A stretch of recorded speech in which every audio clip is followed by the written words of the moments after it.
Frederick expands its preschool, we take a look inside the community store, and spring sports are back up and running. Frederick Area News is coming your way.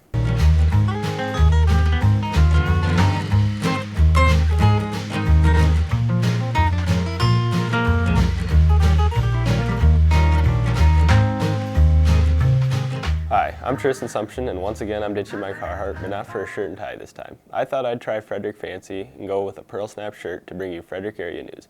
Again, if you like to shorten names, you can call us the Fan. With the end of the year coming, we're all thinking about our grades. Education is important for the next step towards the future. A strong foundation for good education starts in preschool. Frederick Area's Audrey Reinecke joins us with the details. Audrey? Tristan, Frederick Area School is changing its preschool for next fall. The preschool is currently private, but will be public and free to all in the district. Frederick's preschool is currently being taught by Ellen Slosher, who will be retiring next year. This has opened up the chance for Frederick to redesign the program. We have the opportunity to build this program from scratch to be exactly what we want it to be with who we want to have in there. We're really excited for the opportunity. In addition to a change in the class and staff, Jessica Reenberg, the K-8 principal and board, hope for a change in enrollment. Preschool doesn't count for enrollment, but there's a hope that new students will roll over from the preschool to upper grades. We're hoping we'll get some open enrollment, some new students to our school. They'll love preschool so much that they'll want to stay here forever. According to census.gov, public preschools are more consistent in growth than private preschools. This trend, combined with the preschool's change, could spell good news for Frederick. There is a small fee for anyone who wants to enroll into the preschool out of district. Frederick doesn't expect a lot of out-of-district students, but anyone is welcome to join the new program. Thanks, Audrey. Some people go to school in cities where they have 10 different fast food options where they can run quick for lunch. That's not the case in Frederick. In fact, we're lucky to have our one option, and the school is a big part in keeping that place open.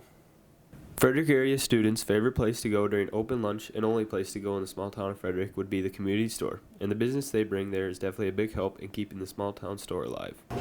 They are a big supporting of the store. We sell a lot of hot food and candy, and which maybe their parents don't want to hear, but drinks. And when the kids are here, then their parents come in too sometimes. So it helps keeps the doors open.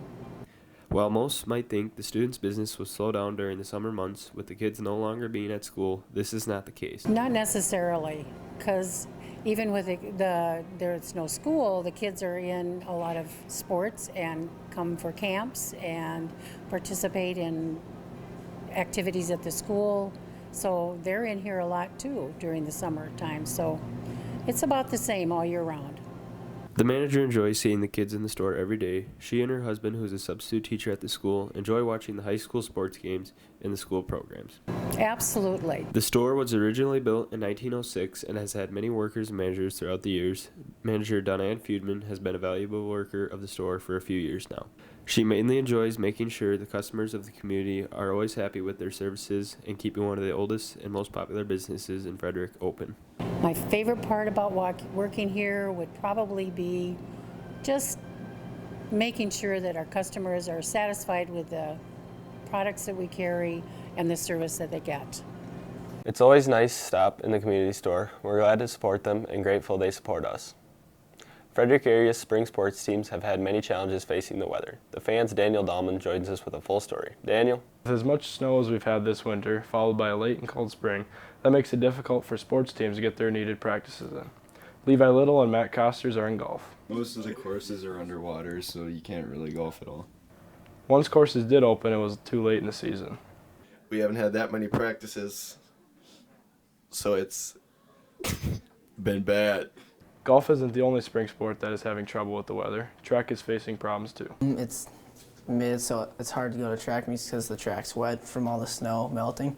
With colder weather to start the season lately, many track meets have been postponed or canceled. This makes improvement for the season almost impossible. Very slow. We've had a lot of track practices, not a lot of meets from the weather.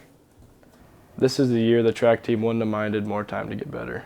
Last season was really good, so I mean it's pretty hard to match this with last season. Especially with the weather this season. The state track meet is on May 25th through the 27th. Thanks, Daniel, for keeping us up to date with school activities, and thank you to Brock Passion for the excellent sports photography we saw in the story. That's all for Frederick Area News for this year. I'll be going back to my Carhartt full-time for planting season, and we all hope you have a wonderful summer. With the Fan, I'm Tristan Sumption.